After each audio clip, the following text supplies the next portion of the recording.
Beirut, Lebanon, April 9, 1973. Just past midnight, the Mediterranean waves brushed the corniche as the city lay quiet beneath a sky full of stars. Along the waterfront, tall apartment buildings stood like silent guards, their balconies looking out over a sea that had seen empires come and go. In Verdun, the high-end district where diplomats and politicians lived, the streets were deserted, except for the occasional patrol car and the faint crash of waves against the rocks. A white Mercedes sedan was parked 2 blocks from the water. Inside, 4 figures sat without a sound. Their evening dresses were elegant, and their hair followed the latest styles of Beirut society. Makeup was flawless, each brush stroke precise, the kind of detail that spoke as much of confidence and status as of beauty. To anyone passing by, they looked like wealthy women returning from a late dinner, perhaps waiting for their husbands to finish cigars and brandy in some private club. But appearances were misleading. Hidden under the dresses, strapped to thighs or tucked into specially modified handbags, each carried a suppressed pistol, plastic explosives, and enough ammunition to hold off armed guards in a fortified building. These were not women. They were Israel's most elite commandos, men trained for close-quarters combat, demolition, surveillance, and the psychological discipline to operate deep behind enemy lines, all while maintaining identities that could be destroyed by a single mistake. They were members of Sayeret Matkal, Israel's secret special forces unit, the same group that would later produce multiple prime ministers and legendary military leaders. Tonight they were executing the final stage of an operation months in the making, a mission that required intelligence coordination across 3 continents and served as Israel's response to one of the most traumatic terrorist attacks in its young history. 5 months earlier, on September 5, 1972, the world watched in horror as Palestinian terrorists from Black September attacked the Israeli Olympic team in Munich, Germany. 11 Israeli athletes and coaches were killed, turning what should have been a celebration of sport into a horrific, bloody warning. Terrorism could strike anywhere at any time without mercy. The massacre shook Israel deeply. These were not soldiers or agents, men trained to risk their lives. They were young athletes, swimmers, wrestlers, weightlifters, representing their country in peaceful competition. Their deaths were a violation of security and of the most basic human decency. It was proof that militant organizations would kill anyone, anywhere, to achieve their political aims. In Beirut now, in the quiet streets of Verdun, the 4 operatives sat motionless. The city slept, unaware of the storm that was about to descend. Every movement, every breath had been planned with exact precision. Years of training and months of preparation had led to this night. They were ready to act, and nothing would shake their resolve. The Mediterranean shimmered under the stars, indifferent to the coming violence, as if the sea itself had grown used to witnessing history unfold in quiet, unstoppable waves. Each moment stretched with tension, the kind that could snap in an instant, and the operatives waited, hidden behind the masks of society women, ready to strike for justice that many in the world might never understand. The events of Munich had left a scar that could not fade. Israel's resolve was clear. Those who targeted innocents would be held accountable. And in this Mercedes, parked silently among the empty streets of Beirut, the response was poised to begin. Every detail had been rehearsed, every contingency anticipated. For the men in disguise, there was no turning back. Tonight, history would witness precision, courage, and the quiet fury of a nation that refused to forget. Israeli Prime Minister Golda Meir called her security cabinet together for an emergency session only a few hours after the massacre ended. The group stayed in the room through the whole night, while intelligence chiefs, senior officers, and political figures argued over what the country should do next. Some pushed for quick public military action, saying airstrikes on Palestinian training sites in Lebanon and Syria would show that Israel would not absorb such violence without a clear answer. Others pressed for a quieter path, a series of covert hits aimed at Black September's leaders, a way to make it clear that striking Israel meant living with a permanent threat over one's head. Meir signed off on a broad plan that blended both ideas.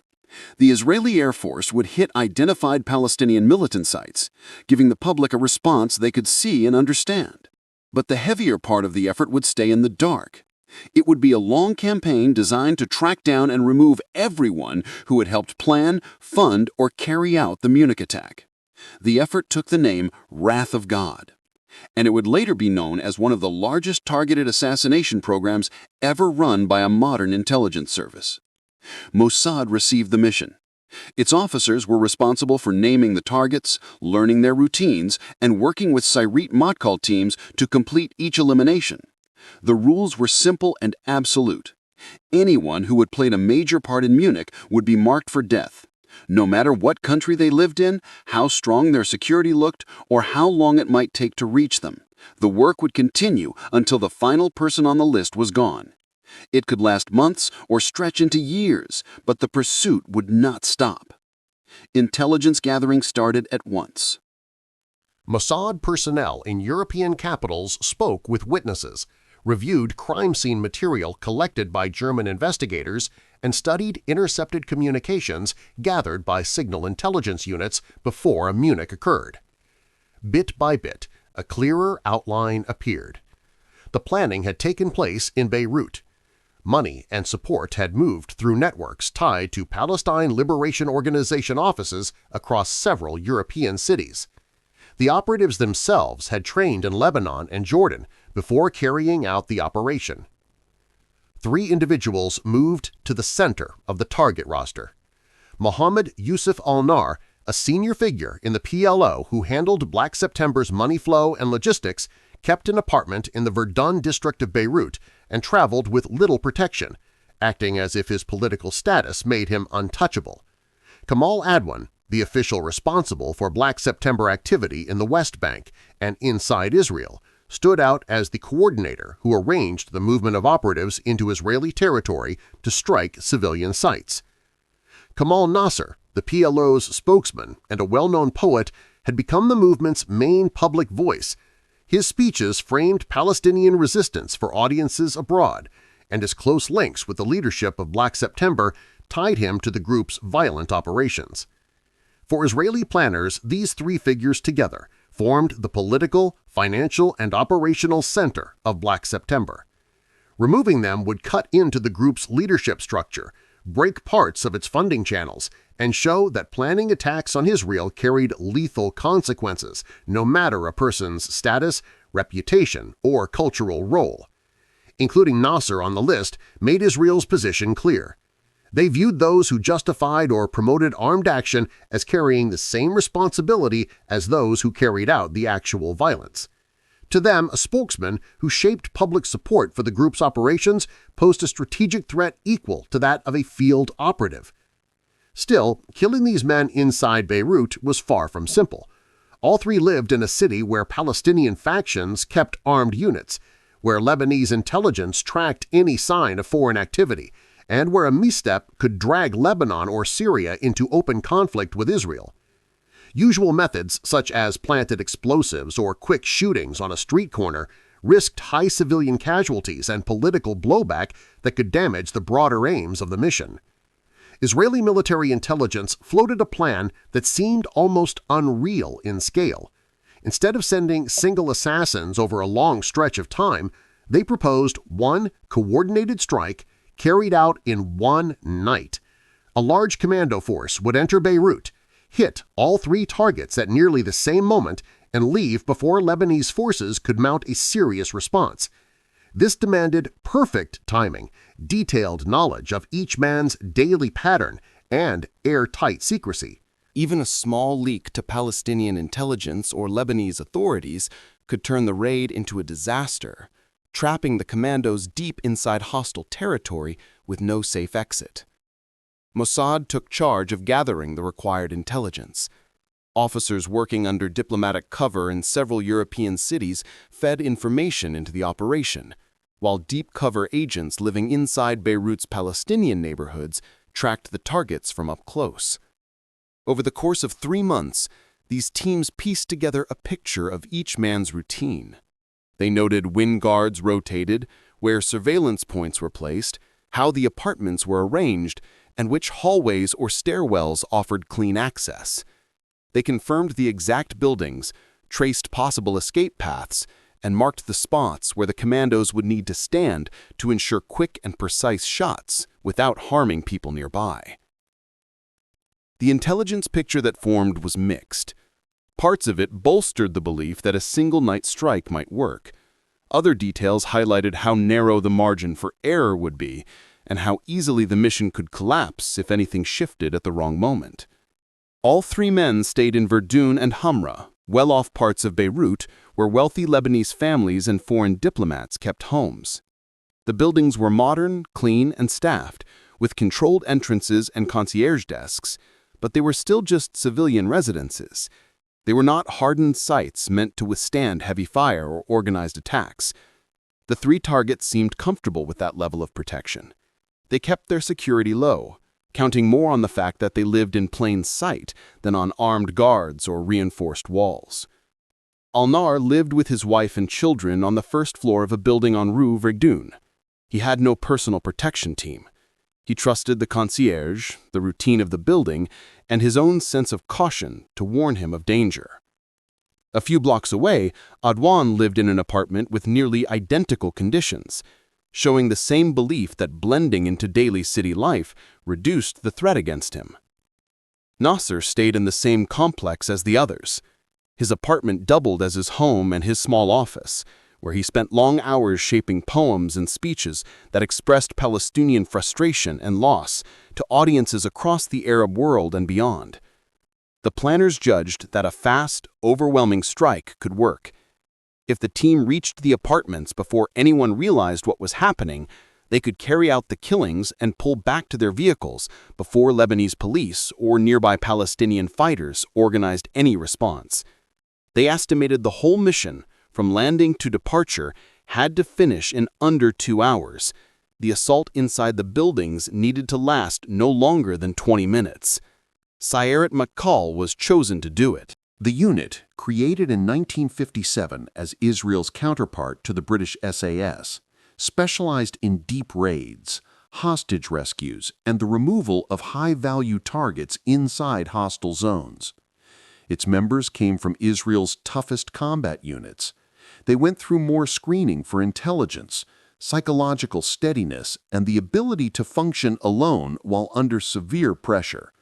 Their training never stopped. They drilled close-range fighting, room clearing, demolition work, foreign languages, and the kind of on-the-spot problem-solving needed when real operations break away from neat plans. The commander of Sayeret Matkal put together a group of 40 operators and split them into teams with clear roles. The assault teams would move into the buildings and carry out the actual killings. Other teams would secure the streets and entrances, blocking any Palestinian guards or Lebanese police from interfering. A command group would manage timing and react quickly if anything drifted off script. Just as important, a small reconnaissance element would slip into Beirut several days in advance. Their job was to finish surveillance, watch the target's patterns, and set up safe houses where the main force could make final preparations right before the strike. Training started in November 1972 at a hidden base in the Negev desert. Israeli engineers built full-scale replicas of the target buildings using architectural plans that Mossad had picked up through contacts inside Beirut's construction world. The mock-ups matched the real structures in layout, entrances, stairwells, and even small details the teams would need to recognize under stress. The teams studied everything they could find about the buildings in Beirut.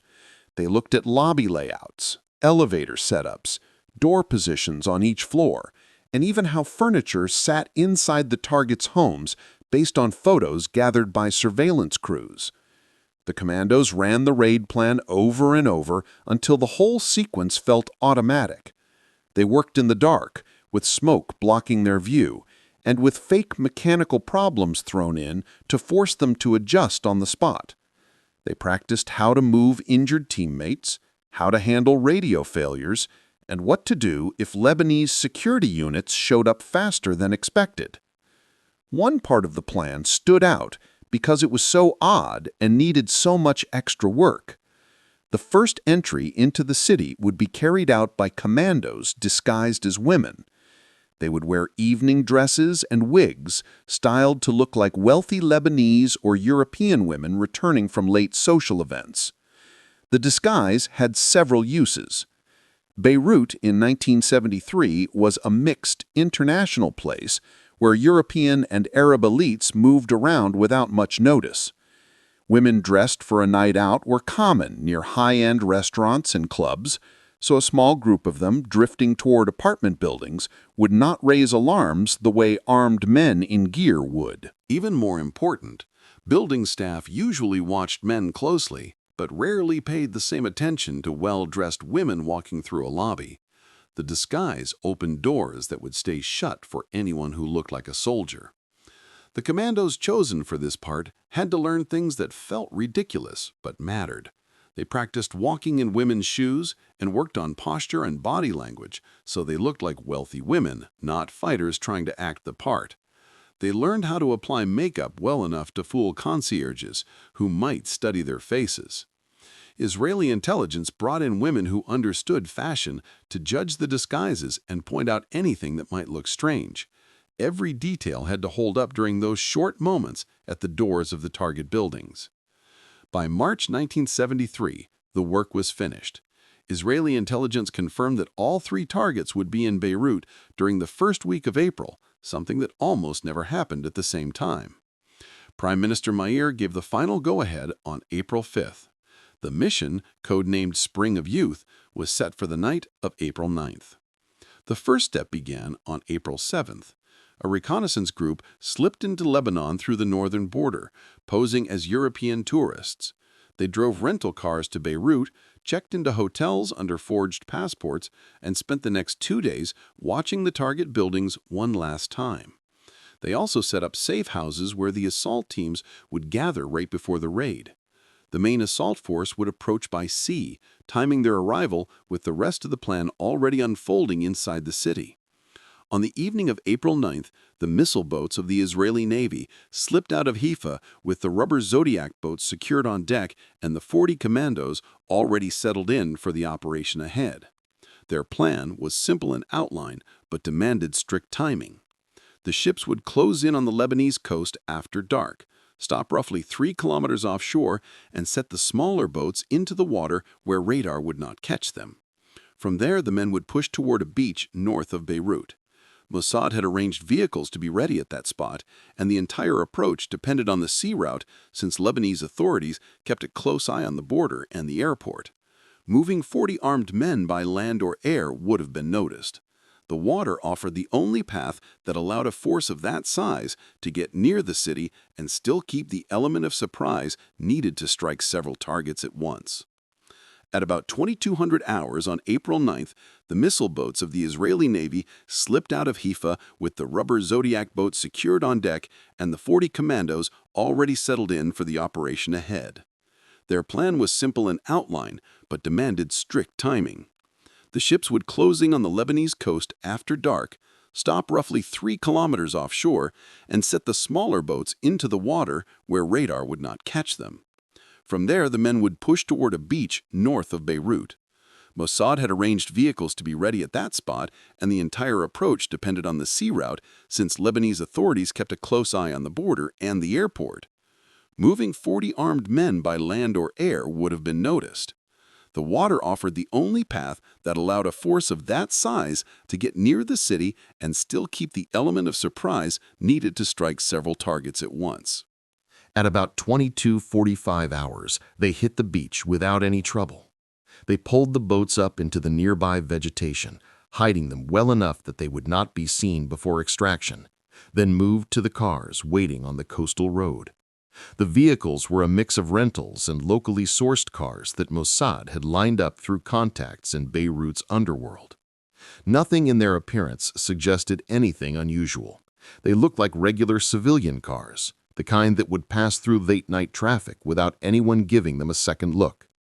As the cars rolled toward the city, the commandos changed into their disguises, shifting from an obvious military unit into a believable group of wealthy women with their male companions coming home from an evening out. By about 23:30 hours, all teams were already near the buildings they were assigned to hit, each one waiting only a few blocks away. The assault leaders checked their watches together, made sure communications were clear, and went through the sequence one last time. Every team would strike at the same moment right at midnight, so no target would hear gunfire from another part of the city and react too soon. The group sent after Mohammed Yusuf Al-Najar had 6 men. 4 of them would go inside, moving through the lobby in their disguises with the confidence of people who belonged in that building. The other 2 stayed in the vehicle outside, watching for any sudden threat and ready to pull the team out as soon as the job was done. At about 23:55 hours, the 4 disguised operators stepped out of their Mercedes and walked toward Al-Najar's apartment. They acted like people coming back from a long dinner, talking and laughing in Arabic as if nothing weighed on them. The night concierge looked up at them through the glass doors but did not bother to stop them. In that part of the city, wealthy women returning home late drew no attention. He simply turned back to the small television on his desk, unaware of what was about to unfold. The women stepped into the lobby, walking calmly toward the elevator. They pressed the button for the first floor, the level where Al-Najar's apartment was located. Once the doors slid shut, their casual demeanor vanished. Hands went to handbags, pulling out small, suppressed pistols and compact plastic explosives. By the time the elevator stopped and the doors opened on the first floor, they were no longer just well-dressed women. They had become a coordinated strike team, precise and deadly. Al-Najar's apartment was the 3rd door on the left. One of the operators moved forward, kneeling slightly to work on the lock, while the others spread out, covering the hallway with careful attention. The lock gave way quickly, designed for this exact purpose. They slipped inside silently. Darkness filled the apartment, the kind of quiet that made every creak seem loud. Al-Najar lay asleep in the bedroom alongside his wife, unaware of the danger approaching. The team moved through the apartment with methodical efficiency, confirming that the layout matched the intelligence they had been given. When they reached the bedroom door, one operator turned the handle slowly. Al-Najar woke instantly, his instincts alerting him before his eyes could even register the figures stepping into the room.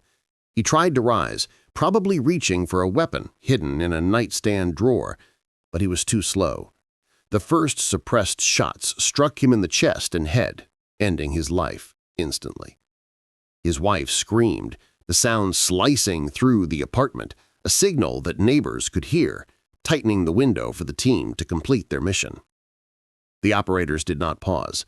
They moved through the room, placing small explosive charges on documents and materials scattered across tables and shelves, anything that might hold intelligence about Black September operations. The charges were precise, designed to obliterate paper without collapsing walls or causing unnecessary damage. Timers were set for 2 minutes, and the team retraced their path to the apartment door. In the hallway, they encountered Al-Najar's teenage son. The boy had been awakened by his mother's screams and now stood frozen, staring at armed women who had just killed his father. The moment stretched painfully long as the lead operator assessed the situation. The boy was not a target. Rules of engagement clearly forbade harming civilians. But leaving him conscious in the building risked him alerting the security before the team could extract safely. The operator made a decision that would linger in his memory for years. He delivered a precise blow to the boy's temple with his pistol, enough to knock him out without causing permanent injury. The boy crumpled silently, and the team pressed on. They reached the elevator quickly, every second counting. The descent felt like a race against time, the risk multiplying with each passing moment. The lobby came into view, and just as they stepped onto the marble floor, the explosives detonated upstairs.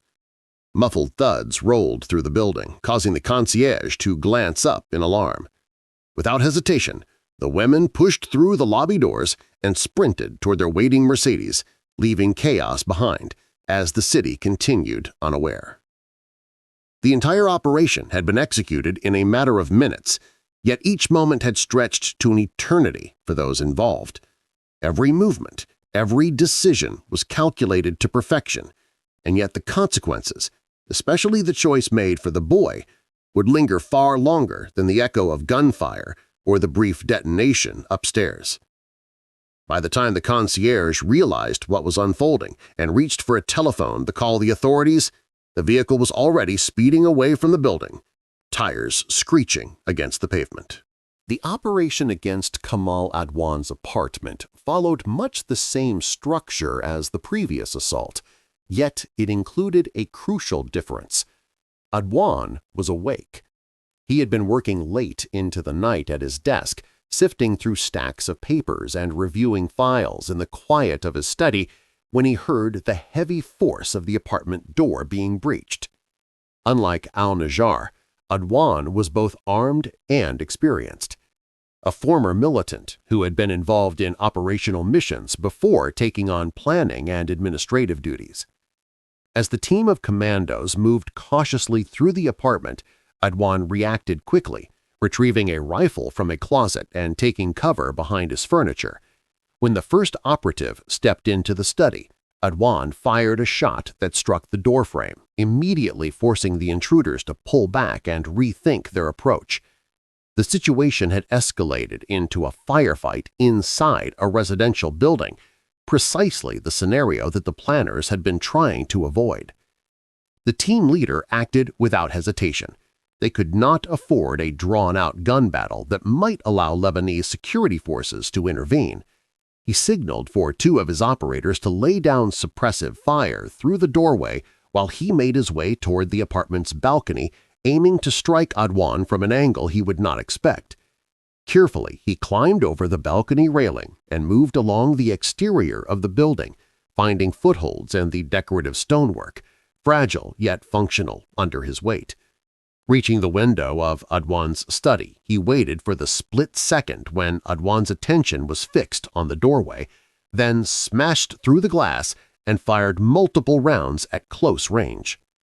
The entire encounter lasted less than 2 minutes, yet the noise was substantial. The sharp cracks of unsuppressed rifle shots and the shattering of glass sent immediate signals throughout the building and surrounding streets that a violent confrontation was underway.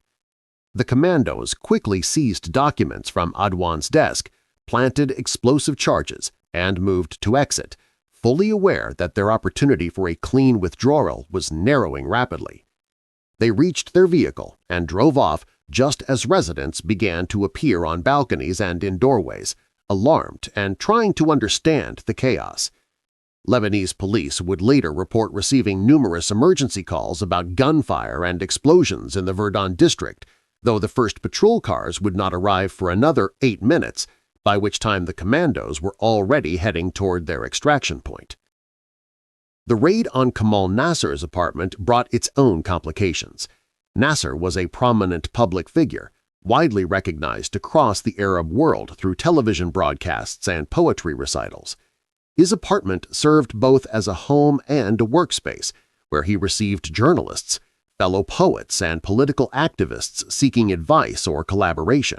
Intelligence reports indicated he often worked late into the night, drafting speeches and composing poetry that expressed the aspirations of the Palestinian people. The setting was different, the risks higher, and every movement had to be calculated to avoid alerting those who might recognize Nasser instantly. The team approached cautiously, knowing that Nasser's reputation and public visibility made any mistake more dangerous. The apartment's layout offered no easy tactical advantage, and each corridor and room had to be navigated with precision. As night deepened, lights from nearby buildings reflected off the glass windows, revealing shadows that could expose the operatives. Every sound, scraping shoes on tile, the rustle of paper, the faint creak of furniture, carried the risk of alerting Nasser. Inside, Nasser remained at his desk, pen in hand, immersed in his work. The operatives knew time was short. They could not afford a confrontation that might turn into a drawn-out engagement. The operation demanded swiftness, discretion, and an acute awareness that the public nature of their target meant the smallest error could compromise the entire mission. As they moved closer, every step was measured, every gesture controlled, the night's tension pressing down on the team as they prepared to enter the final phase of the raid. The unit assigned to Nasser was made up of 6 operatives, each moving with the same calm, disguised confidence as others had shown before. They entered the lobby without drawing attention. The concierge barely looked up at the women in smart evening attire heading toward the elevators. As the elevator climbed to Nasser's floor, a short radio message crackled through. The extraction team at Al-Najar's location was in motion. The timeline was shrinking fast. Explosions had already started, and Lebanese authorities would arrive within minutes. At Nasser's door, the team quickly realized that stealth was no longer viable. They attached a compact explosive device to the lock and stepped back as it detonated with a sharp, echoing crack. The door slammed inward, and they surged into the apartment. Inside, Nasser was seated at his study desk, surrounded by piles of books and loose papers, a typewriter in front of him.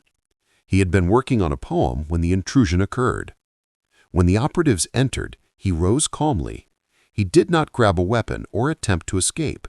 He simply faced the armed figures, dressed as women, and appeared to understand immediately the reality of the situation. One of the team members later recalled that Nasser spoke Arabic, asking quietly whether they were Israeli. Silence followed, and he gave a small nod, as though acknowledging something he had already suspected. The lead operative fired 3 shots from a suppressed weapon. Nasser collapsed backwards onto his desk, sending paper scattering and the typewriter crashing to the floor. A half-finished poem rolled from the machine, the final lines incomplete, frozen forever on the page. The team moved efficiently through the apartment, collecting documents of potential intelligence value. They discovered letters to PLO officials, draft speeches, and notebooks filled with analyses of Palestinian politics and strategy. Items too bulky or sensitive to take were destroyed with small charges before they headed for extraction. As they left, one operative noticed a streak of blood on his evening gown, where he had brushed against Nasser's desk. The moment hit him with stark clarity. A professional killer in disguise, marked by the blood of a poet who had inspired millions, yet whose political ties had condemned him. The contrast would linger in his memory for years. The 3 teams converged on their extraction route, weaving through Beirut's residential streets as chaos unfolded behind them. Police sirens screamed in multiple directions. Military units mobilized from their barracks across the city. Meanwhile, at PLO headquarters, commanders received urgent reports that 3 senior officials had been simultaneously assassinated in highly coordinated strikes, unmistakably the work of Israeli operatives. The Zodiacs waited exactly where they had been hidden, tucked in thick vegetation just above the high tide line. The commandos wasted no time loading gear and preparing for the short ride to the missile boats stationed offshore. At 5:55, they pushed off. The small outboard engines hummed quietly, almost drowned out by the crashing waves along the beach. The missile boats held position about 3 kilometers out at sea, crews listening in on Lebanese military channels, ready to intervene with fire support if the extraction failed. When the Zodiacs appeared on radar at exactly 1:02, right on schedule, relief washed over the naval crews. The commandos had pulled off one of the boldest raids in Israeli military history, and they were coming back. By 1:45, all personnel and equipment were safely aboard. The flotilla turned west, speeding up as soon as they left Lebanese waters. On board, the commandos shed the disguises that had served them so well, the evening gowns and wigs, soon to be discarded at sea. They cleaned their weapons, reviewed the mission, and began absorbing the weight of what they had done, taking the lives of men in their own homes and offices while families and colleagues slept just steps away.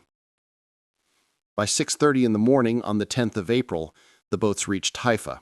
Prime Minister Meir was waiting at the dock, flanked by Defense Minister Moshe Dayan and Chief of Staff David Elazar.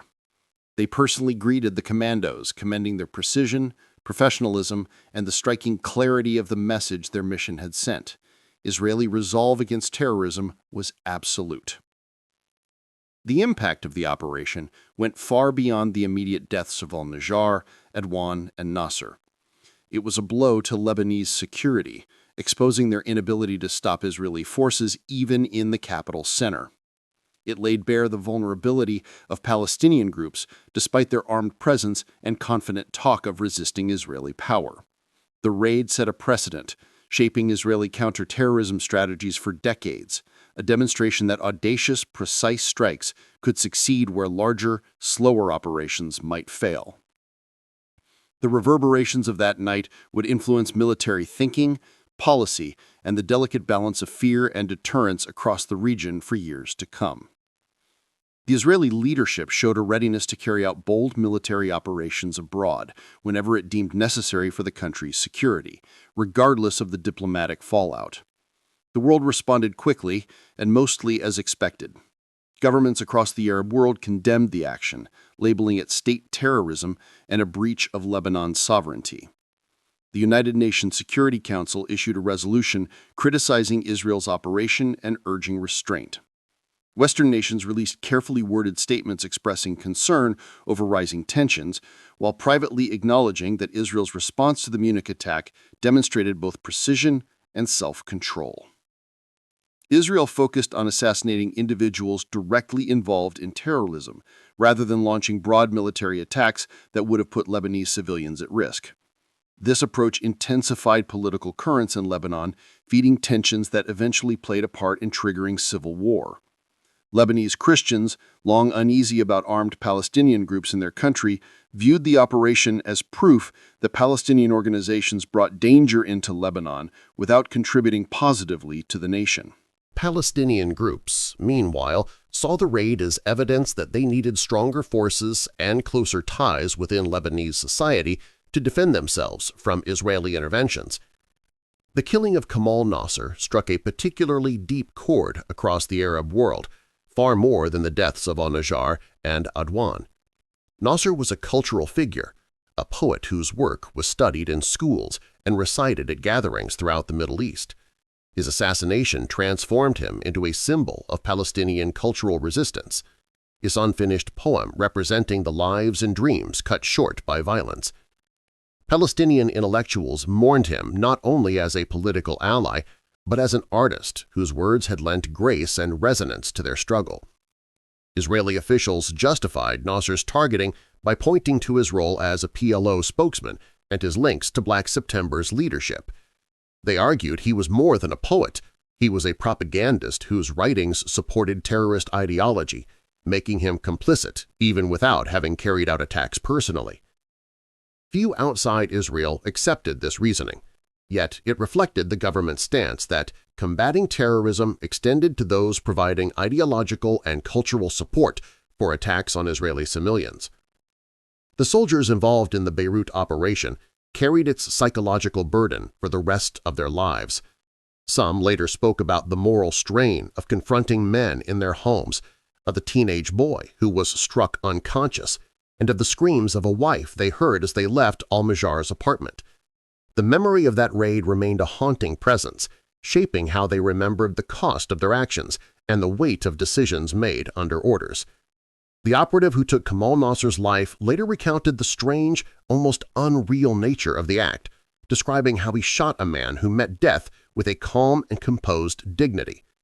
Nasser's last hours were spent not with weapons or military plans, but in the company of books and poetry, a quiet scene sharply at odds with the violence that would end him. The operatives defended their mission as necessary, yet they did not deny the weight it carried, the permanent burden of having ended lives in pursuit of objectives set by the state. They believed those objectives justified the actions, but the reality of what they had done stayed with them, lingering long after the operation concluded.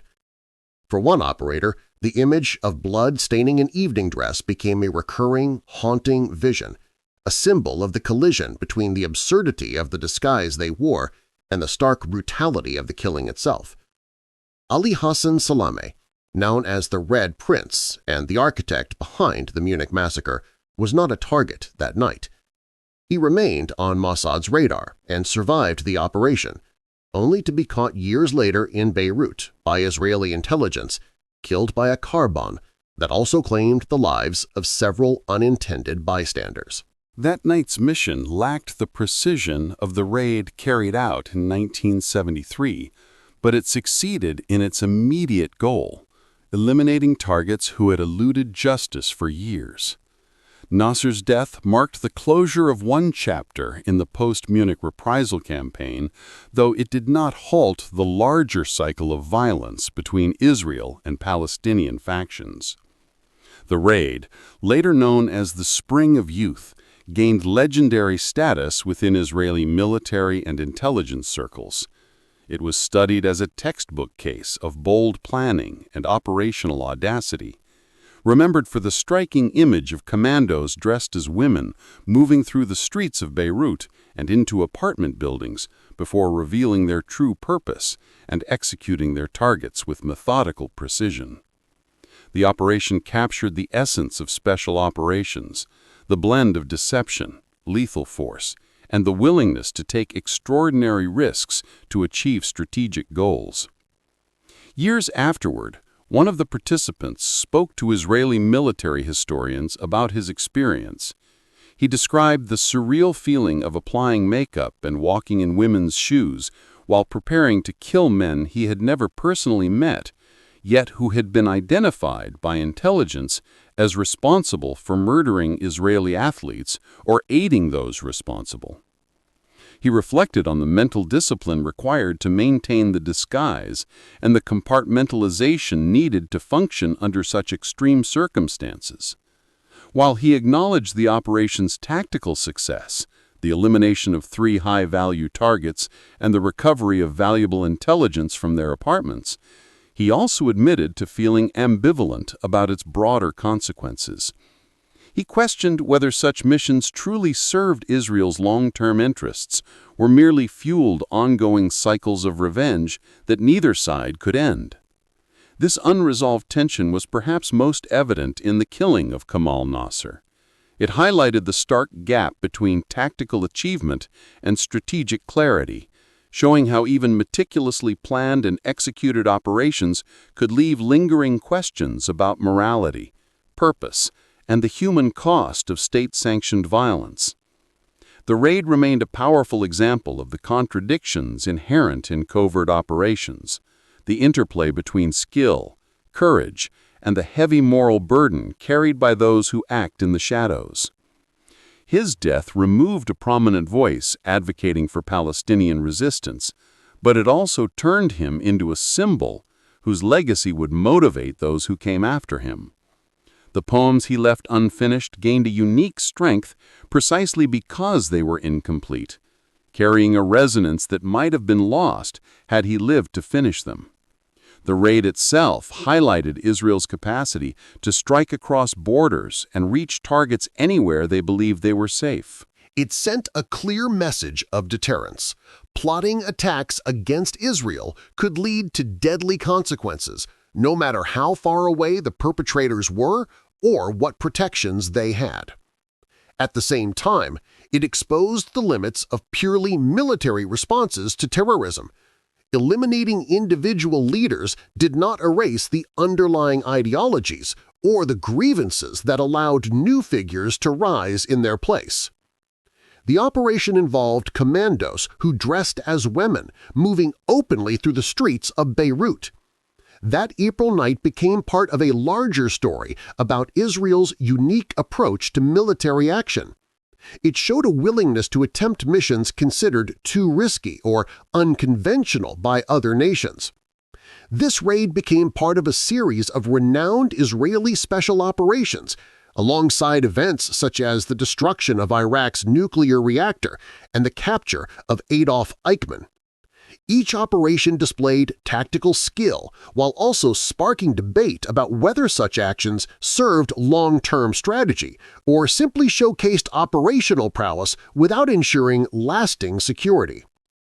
What remains undeniable is that on the night of April 9, 1973, Israeli commandos demonstrated that inventive military tactics could overcome both numerical disadvantages and geographic challenges when combined with detailed planning, intensive training, and bold execution.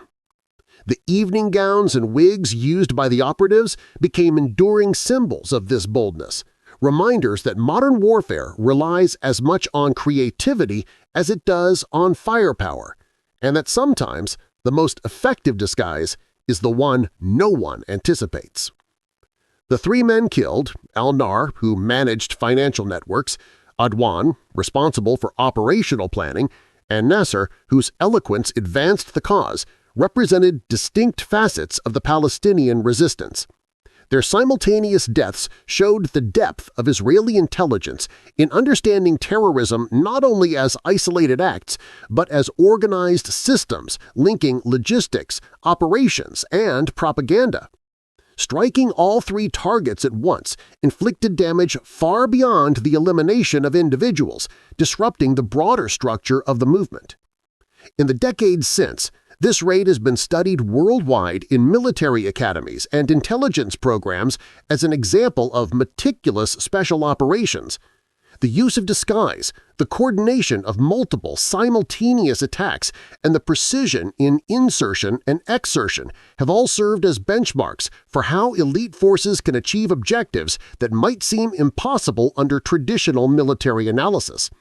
The operation remains a case study in the power of planning, adaptability, and audacity in high-risk missions. For those who took part, the mission was more than just a tactical exercise. It marked a moment when they stepped beyond moral lines in the name of national security. They became tools of the state, expected to kill deliberately while wearing costumes that were as bizarre as they were functional, making the act of killing both easier and strangely more complicated mentally. These contradictions never fully disappeared, even after many years, even as they recognized the operation's necessity and stood by their actions. The evening gowns thrown into the sea, the wigs that allowed them to pass as women in Beirut's sophisticated lobbies, the carefully applied makeup before approaching men who would be dead within minutes, all of it wove into a narrative Israel would later tell about itself, about its readiness to do whatever was required for the sake of survival. Whether this narrative is seen as a story of courage or of tragedy, whether it shows strength or exposes costs too heavy to bear, continues to spark debate among those who lived through it and the scholars who examine its aftermath.